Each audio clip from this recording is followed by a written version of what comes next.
गांधी जयंती को समस्त को स्वागत तथा अभिनंदन।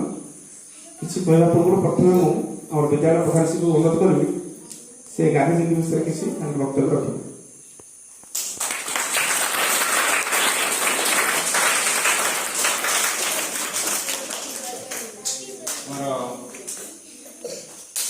सहकर्मी छात्री एवं आम विद्यालय समस्त छात्र छात्रीगण आज आम समस्त जाने गांधी जयंती नहीं प्रत्येक वर्ष हो आज दिन को आम गांधी जयंती रूपे पालन करवा भविष्य नहीं तो आम जाने समस्त जाने आज मन पकड़ा कथा प्रत्येक वर्ष से एका कथा आम आलोचना करुचे 1869 मसीहा तो से निश्चित आम देशवासी आम समस्त पूज्य से जन्म दिवसटी को सारा भारत वर्ष गांधी जयंती रूपे पालन कर अक्टोबर 2 तारीख को प्रत्येक वर्ष आम सबू विद्यालय महाविद्यालय स्तर पालन कर विभिन्न शिक्षानुष्ठान मान पालन कर नॉन गवर्नमेंट एनजीओ संस्था मान सब पालन कर सरकारी भाव छुट्टी दिवस रूप घोषणा कर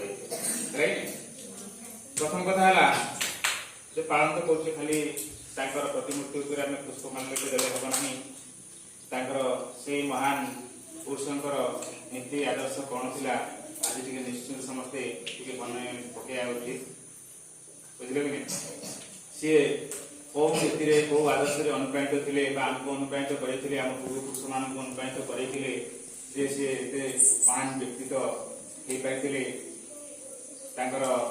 व्यक्तित्व केवल भारतवर्ष नुहे सारा पृथ्वी में समस्ते जान गांधी जी है खाली आम देश नुहे आम देश खाली विख्यात नुहति सारा पृथ्वी से विख्यात नीति आदर्श को समस्ते मानती सब बड़ नीति थी अहिंसा अहिंसा मार्ग से भारत को स्वाधीन करते भारत को स्वाधीन होबार से नेतृत्व नहीं नेतृत्व भारत आमर स्वाधीन लाभ कर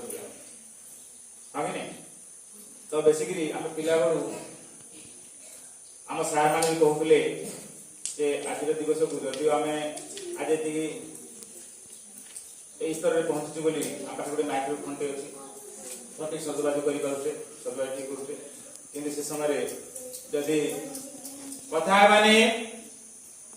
आम पाखे फोटोटी अच्छी फोटोटी रखिकी फुलटी देदु एवं ଗାଁ ଦାଣ୍ଡ ସବୁ ସଫା ହୁଏ, ବିଦ୍ୟାଳୟ କ୍ୟାମ୍ପସ ସଫା ହୁଏ, ଯୋଉଟାକି ଆମେ ସେପ୍ଟେମ୍ବର ମାସରୁ 1 ତାରିଖରୁ ଆମେ 15 ତାରିଖ ପର୍ଯ୍ୟନ୍ତ ସ୍ୱଚ୍ଛତା ପକ୍ଷ ଯୋଉ ପାଳନ କରୁଛେ ସେଇଭଳିଆ ଏଇ ଗୋଟିଏ ଦିନ ଆମେ ପାଳନ ହୁଏ ଆଗରୁ। ବୁଝିପାରିଲେ? ସେ ସବୁବେଳେ ସେ ନିଶ୍ଚିତ ଜାଣିଥିଲେ ଯେ ଆମେ ଯଦି ସଫାସୁତୁରା ରହିବା, ଆମ ପରିବେଶ ସଫାସୁତୁରା ରହିବ, ତାହେଲେ ଆମର ଜୀବନ ସୁଖମୟ ହବ। ବୁଝିପାରିଲେ? ତ ସେ ଭଲ କହିଥିଲେ ସ୍ୱାସ୍ଥ୍ୟ ହିଁ ସମ୍ପଦ। ଆମ ଦେହ ଭଲ ରହିଲେ ଆମେ ଭଲ ପାଠ ପଢିପାରିବା, ଭଲ କାମ କରିପାରିବା। ଯଦି ଆମ ସ୍ୱାସ୍ଥ୍ୟ ଭଲ ରହୁନାହିଁ ତାହେଲେ ଆମେ କିଛି କରିପାରିବା ନାହିଁ। ସ୍କୁଲରେ ପାଠ ପଢୁଥିବେ କି ନାହିଁ? ପଢୁଥିଲେ। ତାଙ୍କ ନୀତି କ'ଣ ଥିଲା, ଆଦର୍ଶ କ'ଣ ଥିଲା, ତାଙ୍କ ପିଲାଦିନ କେମିତି କରୁଥିଲା। ତ ଲାଇବ୍ରେରୀ ଯେତେବେଳେ ବହି ନେଉଛ, ଅନ୍ତତଃ ପକ୍ଷେ ଥରେ ଟିକେ ନେଇକିରି ଗାନ୍ଧିଜୀଙ୍କ ଜୀବନ ବିଷୟରେ ଟିକେ ପଢ, ତାଙ୍କ ଜୀବନ ବିଷୟରେ ଟିକେ ଜାଣିବା। ହେଲେ ନିଶ୍ଚିତ ଆମେ ଅନୁପ୍ରାଣିତ ହବା ଯେ ସିଏ କେମିତି ଏତେ ଭଲ ଲୋକଟେ ହେଇପାରିଥିଲେ। ସିଏ ସାଧାରଣ ଲୋକ ନା, ସେ ଦେବତା।